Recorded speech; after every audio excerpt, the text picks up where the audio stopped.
ચાલો સીધા મુદ્દા પર આવીએ. જો કામમાં શ્રેષ્ઠ પરફોર્મન્સ માટે કોઈ એવું રહસ્ય હોય જે આપણી ઊર્જાને બમણી કરી દે અને મગજને એકદમ સ્પષ્ટ બનાવી દે તો? અને ના, આ કોઈ સામાન્ય હેલ્થ ટીપ નથી. આ તો આપણા શરીરની ઊર્જાને મેનેજ કરવાનું વિજ્ઞાન છે. આ સવાલ પર જરા ઊંડાણથી વિચારજો.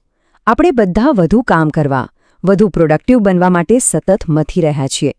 પણ શું આપણે ક્યારે એવું વિચાર્યું છે કે આપણી ઊર્જાનો જે સૌથી મોટો સ્ત્રોત છે, એટલે કે આપણો ખોરાક, એ જ કદાચ આપણી માનસિક શક્તિને ખાઈ રહ્યો હોય? આ આંકડો છે ને, એ ખરેખર ચોંકાવનારો છે.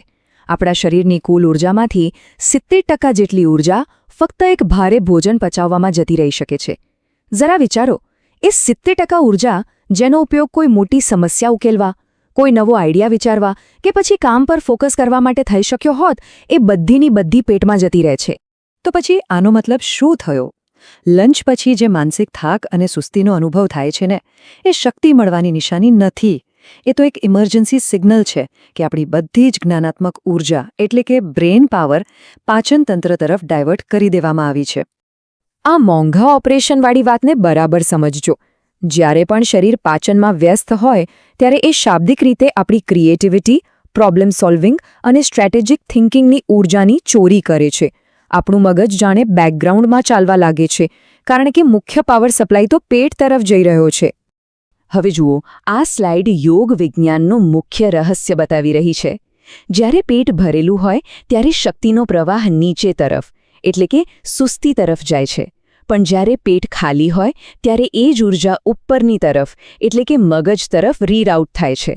આ જ એ અવસ્થા છે જેમાં શ્રેષ્ઠ વિચારો, એકદમ સ્પષ્ટતા અને લેઝર શાર્પ ફોકસ જન્મે છે. તો આ ઊર્જાની ચોરીને રોકવાનો ઉપાય શું છે? ચાલો શરીરના એક એવા છુપાયેલા ફીચરને અનલોક કરીએ જે પ્રાચીન યોગીઓ તો જાણતા જ હતા અને હવે આધુનિક વિજ્ઞાન પણ એને સમર્થન આપી રહ્યું છે. ઓટોફેજી, જેનું શાબ્દિક અર્થ થાય છે સ્વભક્ષણ. કલ્પના કરો કે આપણા શરીરના દરેક કોષની અંદર નાની નાની સફાઈ ટુકડીઓ છે. જેવી આપણે ખાવાનું બંધ કરીએ એટલે આ ટુકડીઓ એક્ટિવ થઈ જાય છે.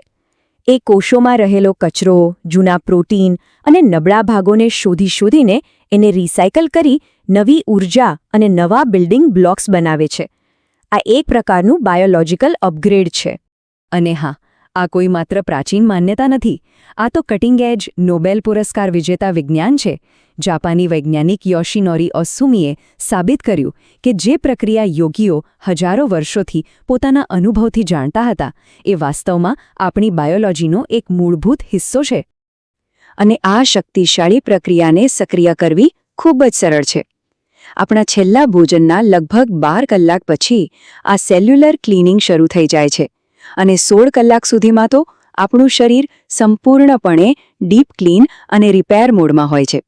સાચું કહું તો આ માનસિક સ્પષ્ટતા માટેના સુવર્ણ કલાકો છે. આને આમ સમજીએ, જેમ કોઈ ફેક્ટરીનું મશીન ચાલુ હોય ત્યારે તેનું સમારકામ નથી થઈ શકતું, બસ એ જ રીતે આપણું શરીર પાચન કરતું હોય ત્યારે પોતાને રિપેર નથી કરી શકતું. પેટને ખાલી રાખીને આપણે શરીરના આ ઇનબિલ્ટ સર્વિસ સેન્ટરને એનું કામ કરવાની તક આપીએ છીએ. પણ વાત અહીં પૂરી નથી થતી. આપણી ઊર્જાનું સ્તર નક્કી કરતું બીજું પણ એક મહત્વનું પરિબળ છે, અને એ છે આપણી પાચન અગ્નિની તાકાત. જઠરાગ્નિ એટલે આપણા શરીરનું એનર્જી કન્વર્ટર.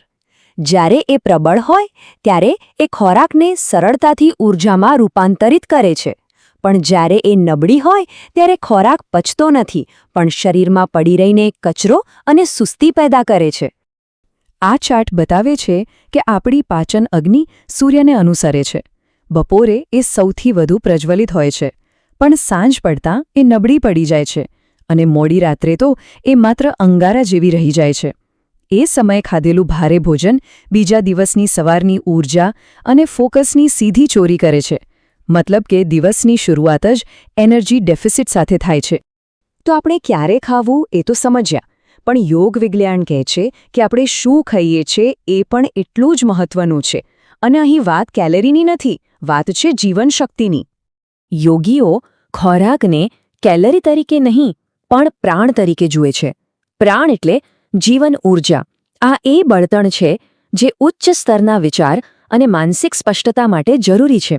અને દરેક ખોરાકમાં પ્રાણની માત્રા અલગ અલગ હોય છે. દરેક ભોજન એક એનર્જી ટ્રાન્ઝેક્શન જેવું છે. ઉચ્ચ પ્રાણવાળો તાજો ખોરાક આપણા એનર્જી એકાઉન્ટમાં ડિપોઝિટ કરે છે, જ્યારે પેકેજ્ડ, પ્રોસેસ્ડ કે વાસી ખોરાક આપણા એકાઉન્ટમાંથી ઊર્જાનો ઉપાડ કરે છે. એ આપણને કેલરી ભલે આપે, પણ એને પચાવવા માટે શરીરની અમૂલ્ય શક્તિ વાપરી નાખે છે. આ બધું જ્ઞાન તો બહુ શક્તિશાળી છે, પણ આપણા વ્યસ્ત જીવનમાં એને લાગુ કેવી રીતે કરવું? ચાલો એને એકદમ સરળ પગલાંમાં સમજીએ. પણ એ પહેલાં ચાલો આધુનિક પોષણની સૌથી મોટી માન્યતાનો સામનો કરીએ. આપણને હંમેશા કહેવામાં આવ્યું છે કે નાસ્તો રાજાની જેમ કરવો જોઈએ, પણ શું આ વાત સાચી છે? હકીકત એ છે કે આ વિચાર કોઈ ડોક્ટરો કે વૈજ્ઞાનિકો દ્વારા નહીં, પણ માર્કેટર્સ દ્વારા કોર્નફ્લેક્સ વેચવા માટે બનાવવામાં આવ્યો હતો. આપણા પૂર્વજો તો સવારે શારીરિક શ્રમ કર્યા પછી બપોરે જ પહેલું ભોજન લેતા હતા, અને એમની શક્તિ અને સહનશીલતા આપણા કરતાં ઘણી વધારે હતી. આપણા શરીરના CEO બનવા માટે આ 4 પગલાં છે. પહેલા, ફક્ત આપણી ખાવાની પેટર્નનું અવલોકન કરીએ. પછી ધીમે ધીમે આપણા ભોજન વચ્ચે થોડી વધુ જગ્યા બનાવવાનું શરૂ કરીએ. શરીર શું કહેવા માંગે છે એ સંકેતોને સાંભળતા શીખીએ.